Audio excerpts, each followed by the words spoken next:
New at 11, a new and emerging threat. Pickpockets who can steal your credit and debit card information without ever touching your purse or your wallet. On your side, Ken Amaro is here. And Ken, you found out this only takes seconds. In just a matter of seconds. Bank cards, passports, soon to be our Florida driver's license, they all use a technology called RFID.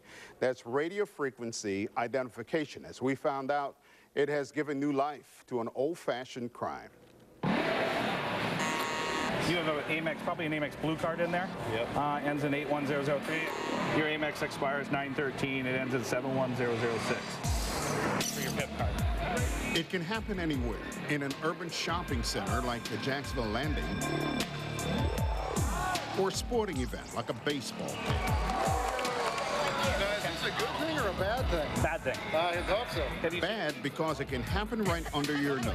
It's disturbing. It's just disturbing, you know. But that's technology. It's just the way it is. We just have to be more aware and more educated. The new technology used in smart cards, speed passes, and the new passports to make our lives easier has also made it easier for a pickpocket to steal your card information. There, I'm just going to put this back in my pocket. And Walt Augustinowicz is one of those unassuming faces in a crowd, but the former insurance executive has the ability to walk through a crowd and pickpocket credit card information. The biggest vulnerability is the fact that they don't know. You see right there? Cards with RFID or contactless technology are broadcasting data. Augustinowicz is the CEO of Identity Stronghold, a company that developed devices to protect RFID cards from broadcasting. In the next 2 to 3 years, you can expect just about every magnetic stripe card in the United States is going to get replaced with this new technology. Armed with his new smartphone and an electronic sniffer hidden in his iPad case, we went to the Jacksonville Landing to see how easy it is to pickpocket credit card information. I'm just going to pass this by your wallet. You can leave your cards right where they are. I'm just going to kind of pass this by like if we were in a crowd, and I'm going to see if you have one of the new cards. I got your Amex card. You're not that secure. Your Amex expires 9/13. It ends in 71006. In seconds, we knew all we needed to know about Peter's American Express Blue credit card. It's sort of buyer beware. I mean, there's a scam everywhere. 413. We tried it again with Robbie. Nice. What if he was the bad guy? I'm going to clear it. Don't worry. It's gone. It's that simple. Hopefully you can't do anything else with those numbers.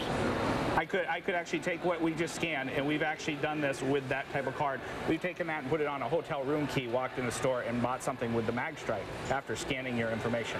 At first you didn't think he had all the numbers, and then he showed you he had all the numbers. So what's your reaction now? It sucks. You don't need any other hardware than an It also happened with Lewis. Augustinowicz missed it the first time, but on his second pass, his buzzer went off. Lewis' credit card was reviewed. That's disturbing. It really is.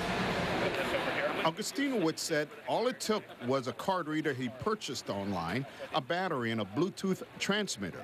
He said there are 100 million cards with RFID. Some you can identify from this symbol, some you can't tell at all. Yours doesn't have it on there yet. If your card doesn't have the chip yet, it's going to. His company sells sleeves and wallets to block RFID, and so his motives have been questioned by the industry.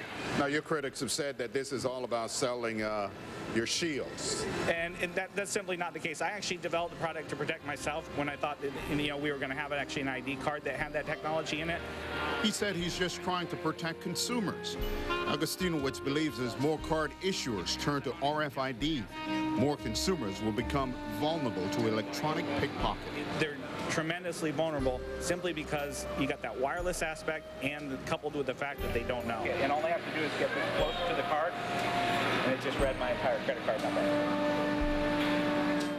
Now, if you have a card equipped with RFID, you can protect your data by simply wrapping your card in household aluminum foil like this, or you can purchase a shield like this and slip your card in, and that protects the card. I contacted Smart Card Alliance, which works to stimulate the understanding of smart card technology. Brandy Vanderhoof, executive director, said the RFID cards have layers of security beyond the account number, and that prevent criminals from making cloned copies. And there's no evidence that fraud is taking place.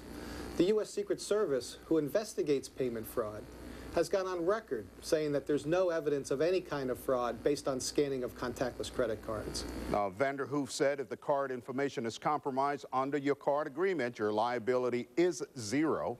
To see more of his response, we have a link to this story on firstcoastnews.com. Plus, we have several videos explaining RFIDs. Very interesting. Thanks, Ken.